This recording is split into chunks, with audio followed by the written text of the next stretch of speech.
Ichapur সোদলা tank road এলাকায় এক নির্মীয়মান আবাসনের মধ্যে থেকে লক্ষাধিক টাকারও বেশি বৈদ্যুতিক সামগ্রী চুরির ঘটনা ঘটে। নির্মীয়মান আবাসনের মালিক বৃহস্পতিবার সকালে এসে দেখতে পান তার আবাসন থেকে 1,40,000 টাকা মূল্যের বৈদ্যুতিক সামগ্রী খোয়া গেছে। তৎক্ষণাৎ স্থানীয় নোয়াপাড়া থানায় সম্পূর্ণ ঘটনা লিখিত আকারে অভিযোগ জমা দেওয়া হয়। সেই অভিযোগের ভিত্তিতে নোয়াপাড়া থানার পুলিশ তদন্তে নেমে এলাকার বেশ কয়েকটি সিসিটিভি ক্যামেরার ছবি শনাক্ত করে খড়দহ ডাঙ্গা দিঘিলা থেকে 2 মহিলাকে গ্রেপ্তার করে। অভিযুক্ত মহিলার নাম তসলিমা বেগম এবং মুস্কান বিবি। ধৃতদের শুক্রবার ব্যারাকপুর আদালতে পাঠানো হবে নোয়াপাড়া থানা পুলিশের পক্ষ থেকে।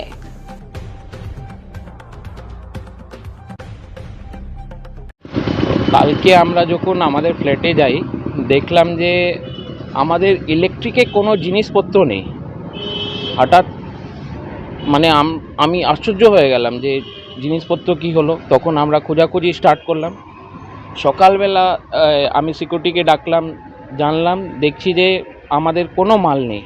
तारपरे कैमरा चेक कर जब कैमरा मैंने चेक किया तब देख रहे हैं कि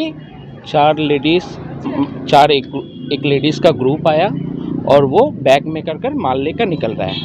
मैं संग अपना जो नौपाड़ा थाना है यहाँ पर आए।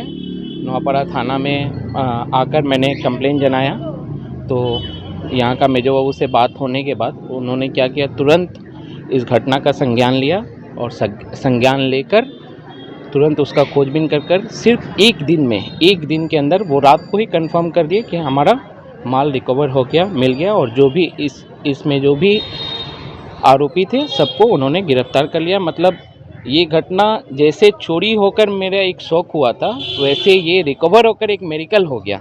নোয়াপাড়া থানা জিনিসপত্র চুরি হয়েছিল মোটামুটি 1.5 লাখ টাকার কাছাকাছি মাল ছিল। সব লাইটের জিনিস ছিল।